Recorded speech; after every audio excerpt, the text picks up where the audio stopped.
नमस्कार, আমার নাম Kuldeep, presently working as PDMO, block disaster management officer. তো প্রত্যেকদিন সকালে আমরা দ্য হিন্দু থেকে ইম্পর্টেন্ট আর্টিকেলগুলো নিয়ে আসি, যেটা এক্সামের পয়েন্ট অফ ভিউ থেকে ইম্পর্টেন্ট। তো যারা UPSC, WBCS, SSC, WBPSC, police, রেলওয়ের জন্য প্রস্তুতি নিচ্ছে এবং কারেন্ট অ্যাফেয়ার্স নিয়ে প্রবলেম ফেস করছে, তাদের জন্য এই ভিডিওটা খুবই ইম্পর্টেন্ট। দেখে নেব আজকের আর্টিকেল। তো বাংলাদেশে অনেকদিন ধরে প্রোটেস্ট হচ্ছে কাস্ট সিস্টেমকে, কোটা সিস্টেমকে নিয়ে, কোটা বা রিজার্ভেশন, এটা নিয়ে প্রোটেস্ট হচ্ছে। যেখানে বলা হচ্ছে যে 30% রিজার্ভেশন দেওয়া হয়েছিল কাদের? 30% রিজার্ভেশন দেওয়া হয়েছিল যারা 1971-এ যখন বাংলাদেশ তৈরি হয় তখন যারা যে পরিবার অংশগ্রহণ করেছিল, ঠিক আছে, তাদের জন্য 30% রিজার্ভেশন দেওয়া হয়েছিল। ঠিক আছে, তো বর্তমানে বলা হচ্ছে যে সেই যে 30% যে রিজার্ভেশনটা দেওয়া হয়েছিল সেটা তুলতে হবে। ঠিক আছে, এবং বেশিরভাগ যারা প্রোটেস্ট করছে তাদের মধ্যে হচ্ছে স্টুডেন্ট। ঠিক, তো 30% রিজার্ভেশনটা তুলতে হবে এবং এইটা খুবই মানে ম্যাসিভ হয়ে গেছে, খুবই বড় হয়ে গেছে এবং যেটা তোমরা ছবিতে দেখতে পাচ্ছ যে এইরকম হচ্ছে পরিস্থিতি। তো সোমবারে বাংলাদেশে যে প্রাইম মিনিস্টার শেখ হাসিনা, ওনার রেজিগনেশনের ডিমান্ড করা হয়েছিল, ঠিক আছে, দাবি করা হয়েছিল। তো তার নিয়ে এই আর্টিকেলটা এসছে এবং এইখানে বলা হচ্ছে যে হাসিনা কুইটস, মানে শেখ হাসিনা যিনি বাংলাদেশের প্রাইম মিনিস্টার, উনি কুইট করেছেন, মানে ফাইনালি রিজাইন করেছেন। তো আর্টিকেলটা দেখে নেব কি বলছে। Bangladesh prime minister Sheikh Hasina, who had been in power for past 15 years, মানে যিনি প্রাইম মিনিস্টার ছিলেন শেখ হাসিনা, উনি গত 15 বছর থেকে এইখানে রুল করছিলেন, ঠিক আছে। Resigned and fled the country on Monday, মানে সোমবারে তিনি চলে যান।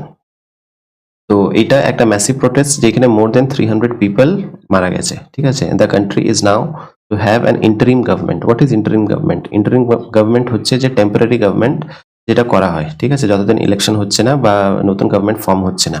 Letter in the day miss Hasina landed at Hindon air force station near Delhi, ঠিক আছে, দিল্লির মধ্যে উনি ল্যান্ড করেন, দিল্লিতে চলে আসেন, ঠিক আছে। প্রথমে উনি যান আগরতলা, আগরতলা থেকে দিল্লিতে চলে আসেন, ঠিক।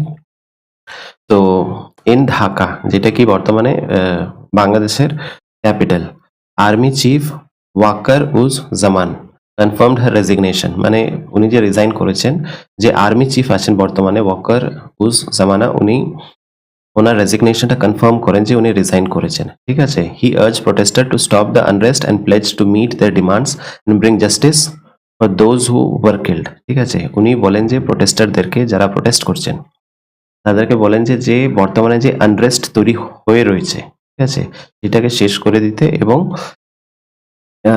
পিস নিয়ে আসতে, ঠিক আছে। He said he would talk to president to form the interim government and had held talk with main opposition parties and civil society members but not the Awami League miss Hasina's party, ঠিক আছে।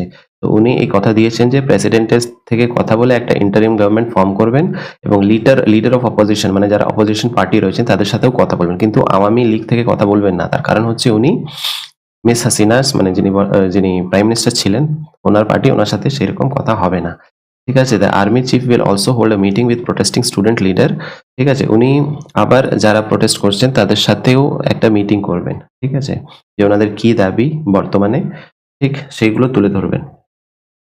তো মানে কিভাবে হয়েছিল এটা একটু দেখে নেব আমরা, ঠিক আছে। এই প্রোটেস্টটা কিভাবে হয়েছিল, প্রথমে ওরা কি করেছিল, সোমবারে হচ্ছে মার্চ টু ঢাকা, মানে ঢাকার দিকে এগোনোর পরে যে প্রোটেস্টারদের কথা বলা হচ্ছে, ঠিক আছে, ওই ঢাকার দিকে এগোলেন এবং ওইখানে গিয়ে যে কারফিউগুলো লাগা ছিল সেটা ভেঙে দিয়ে কোথায় ঢুকেছেন ওনারা যে প্রাইম মিনিস্টারের রেসিডেন্স, যার নাম হচ্ছে গণভবন, ঠিক আছে।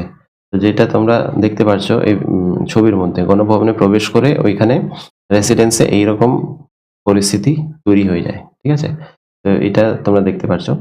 তো এরপরে আহ, ওইখানে শেখ হাসিনা যিনি প্রাইম মিনিস্টার ছিলেন, উনি একটা স্পিচ রেকর্ড করার চেষ্টা করছিলেন ওইখানে, মানে যাওয়ার আগে একটা স্পিচ হয়তো উনি রেকর্ড করতে চাইছিলেন, কিন্তু ওইখানকার পরিস্থিতি দেখে ওনাকে বেরিয়ে যেতে হয় এবং বেরিয়ে যাওয়ার পরে উনি হেলিকপ্টার ধরে উনি চলে আসেন হচ্ছে আগরতলা, ঠিক আছে। আগরতলাতে চলে আসেন, চলে আসার পরে ওইখান থেকে আবার কলকাতা হয়ে উনি চলে আসেন হিন্ডন এয়ারফোর্স, যেটা কি বললাম দিল্লিতে অবস্থিত, ঠিক আছে।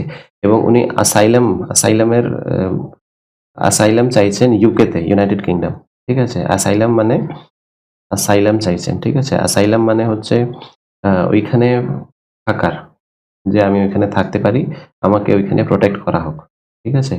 এটা হচ্ছে বর্তমানে পরিস্থিতি। তো বাংলাদেশ আরো কিছুদিন নিউজে থাকবে যতদিন ইন্টারিম গভর্নমেন্ট ফর্ম হচ্ছে না বা নতুন গভর্নমেন্ট আসছে না। তো ততদিন বাংলাদেশ নিউজে থাকবে। এইটা নিয়ে আমি এর আগের দিন ভিডিও বানিয়েছিলাম বাংলাদেশ কি, কি জিনিস ইম্পোর্টেন্ট মানে এক্সামের পয়েন্ট অফ ভিউ থেকে। এটা পারলে তোমরা দেখে নেবে। ঠিক আছে?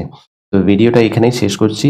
বেসিক্যালি এই আর্টিকেলে বলা হচ্ছে যে শেখ হাসিনা রিজাইন করেছে এবং এই ফলে উনি ওইখানকার যে আর্মি চিফ ছিলেন ওয়াকার উজ্জামান ওনার হাতে প্রেজেন্টলি কন্ট্রোলটা রয়েছে এবং উনি যারা প্রোটেস্ট করছে তাদেরকে বলছে যে প্রোটেস্টটা বন্ধ করে দিতে। তার কারণ হচ্ছে ইকোনমি হ্যাম্পার হচ্ছে মানে তো এইসব জন্য বলা হচ্ছে যে বন্ধ করে দিতে। ঠিক আছে প্রোটেস্টটা। তো এটাই মেন। তো ভিডিওতে এইটুকুই। এটা হচ্ছে আমার প্রোফাইল। যারা আমাদের সাথে যুক্ত হতে চাও তারা সাবস্ক্রাইব করে নিয়ে জয়েন হতে পারো। তো দেখা হচ্ছে পরের ভিডিওতে। Have a nice day.